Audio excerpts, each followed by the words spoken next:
Alright guys, I just want to do a video sharing the metal G-Shock squares that I have in my collection right now.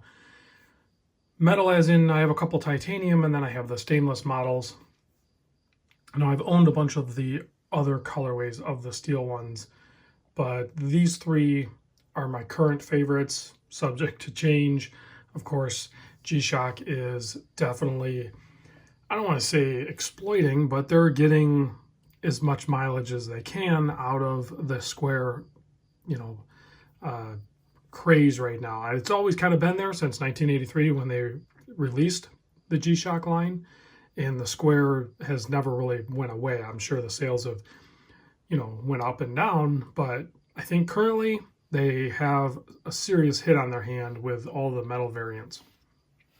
So real quick, let's talk about some of the differences between the titanium and the steel, because there are ever so slightly differences. Now they're using the same module and all that good stuff. They're using the 3459. It's Bluetooth and multiband and solar and everything like that. I think the only gripe that anybody could actually have with this module is there is no power indicator on the display. You have to get that off from your mobile device or whatever Bluetooth thing you connect it to. So, and I've heard a lot of people also comment that these don't ever seem to like fully charge. And I'm having the same thing, guys. Like I don't usually get a full charge out of mine, but I still use them and they work totally fine. So I don't really care. The analogy I used is I drive my vehicle all the time with a quarter tank of gas, half tank of gas, whatever. It's rarely very full. So, and these things are using a lot of different features on it. So especially that Bluetooth, which is low energy consumption, but it is always doing it. So anyway, let's get into some of the differences. The differences are obviously weight because of the material used, titanium and stainless steel, which all of these are sized for my 7¼ inch wrist. So that's what the weight is based on. So the weight on the titanium is 98 grams. And then the stainless steel one is 162 grams. So you can easily tell the difference. The other thing that is a big thing I notice when I'm wearing them is the titanium is just more comfortable on wrist, not because of the weight, but more so the lack of temperature change.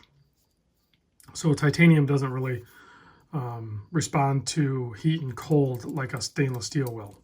So that's also a comfort thing, which is another reason why I like a lot of titanium watches. But now the case size on it, the width of the titanium is actually 43.3 millimeter versus 43.6 on the stainless steel. Now it's only 0.3 millimeter. I know, I get it. It's subtle, but they are tooled up and machined differently. So they're not going to be, I mean, they probably could have made it, spec for spec, but they're just not.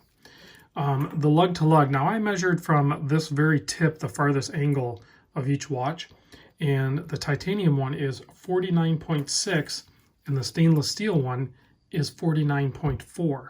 It's a little over that. It's like 49.44 or something. And then the thickness is also different. On the titanium, it's 13.1 millimeter, and then on the stainless, it's 13.3. So again, these are all like, I mean, you're splitting hairs here. That is not that much difference. You probably cannot tell that when you put them side by side, but when you get your measuring device out, you start to see some subtle differences. Other than that, I didn't go through and measure the bracelet. I think the bracelet might be the same. Maybe not. But, I mean, it's constructed similar, but it's different. Again, I've shown that in the past. The links on the stainless steel models are all spring bars versus the titanium actually use a pin and tube style.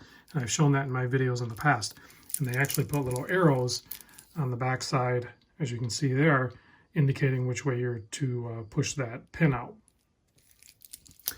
So the other thing that I really like about the steel, or all the metals, I guess, the steel or the titanium, are the oversized buttons. Now there are some polymer, I think polymer but metal capped G-Shock squares out there that also have the larger buttons, but it's mostly the steel and the titanium one that has it.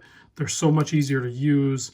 They're the proper size. The other ones were just, on the old resin ones, were very small. I mean, even the current run of them are pretty small. And then usually the adjust button up here is slightly submerged in and kind of difficult to really push in, you know.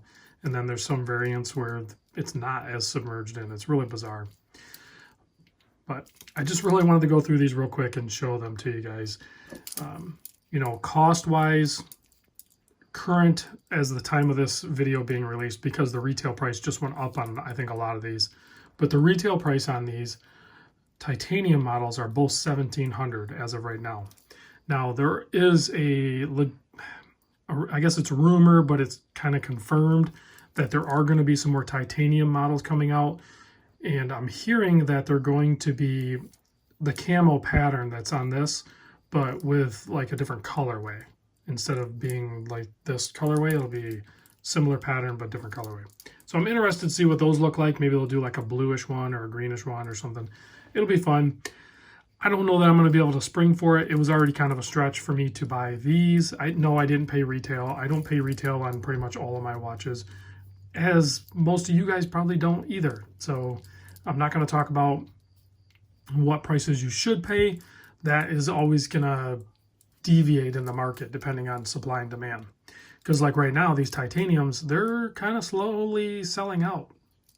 Whether you go right to the Gshock site or to an authorized dealer or wherever you're looking, they lowered the prices on them, but now they're selling out. Whereas the stainless steel ones, like for example, this guy here, the Tron, or whatever, I guess we're calling it the Tron. The retail price on this was $800, but I think they're kind of sold out now. And if you do find some for sale, I promise you they will sell out soon, because both the titanium and this Tron were labeled directly from the Gshock site as limited. They don't number them and I know they could, because they have done in the past where they actually numbered on the case back whatever number of whatever with a limited edition run.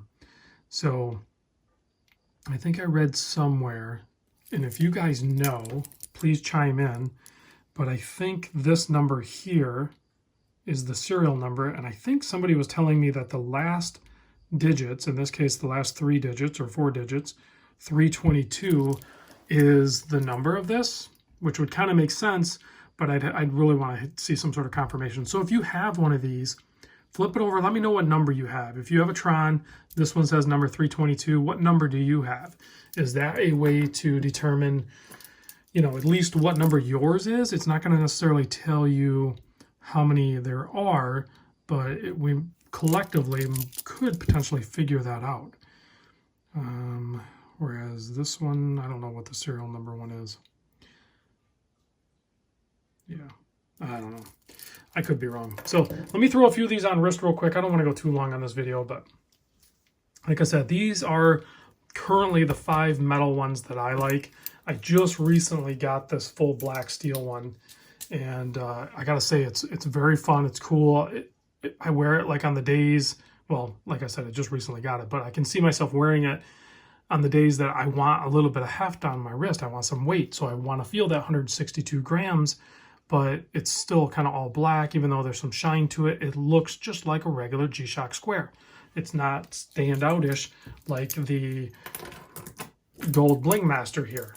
You know, and this is still, out of all of these, and I know people ask, this is my favorite out of all of them, is the gold bling master. It's just too cool. So, but it's gaudy, right? So it stands out. So that's not flying under the radar. Flying under the radar is more like this guy. So the titanium black variant one is got more of a matte finish. Of course, there's a couple little polish bits, but it has the positive display, and it's just very understated. There's a lot of information on the dial, or on the, you know, on the front that you can read, but all Gshock squares kind of come that way. So this one's basically looks like a regular 1983 Gshock square. To non-watch people, that is what they're going to see on your wrist. So it's just totally under the radar, and I dig that about it. It's also, the coating on it is holding up very well to actual work. So far, no scratches on it. So here's the camo one. Now this one, obviously, you know, it looks different. It has that camel print going on there. So it's going to stand out a little bit more. Not quite as much as the gold. And then the last one we're going to try on is the Tron, which I agree with you guys is quite frankly just ridiculous. But that's what makes it so dang cool. In video, in pictures, every time I have looked at it, even sometimes on my own wrist, it almost always looks, and depending on the light, it almost looks photoshopped. It just looks weird. And it's that pattern, the way they printed it, and the pattern design is just, it plays, you know, tricks on your mind. So, let's see. So I talked about price, $1,700 on these. I didn't look up the price on the gold. These were like $5 or $5.50. So these are probably like $6, and this is $6, I think is maybe the current price. And then these were $8. So you're definitely getting up there. Who's buying these? Well, me, obviously, and maybe you. I know some of my buddies have been. But if you're just like kind of into G-Shocks and you just wanted the G-Shock to go like do some yard work and mow and stuff, no, you're not the guy that's buying these. Go buy the 5600E that you can pick up on Amazon for like 40 bucks. That's your G-Shock square.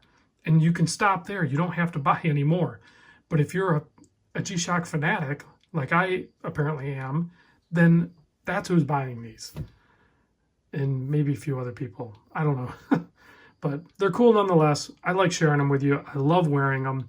This is typically what is on my wrist is during the work week is a G-Shock square, whatever variant. And it's usually a metal one. So thanks for watching, guys. I do want to show you real quick a couple of the dials, I guess the loom. So I'll show you the positive and then the negative. So, and they have the fade on, fade off, and of course they have the the tilt and everything like that too. So awesome watches, very fun. Yes, expensive, but worth it in my opinion.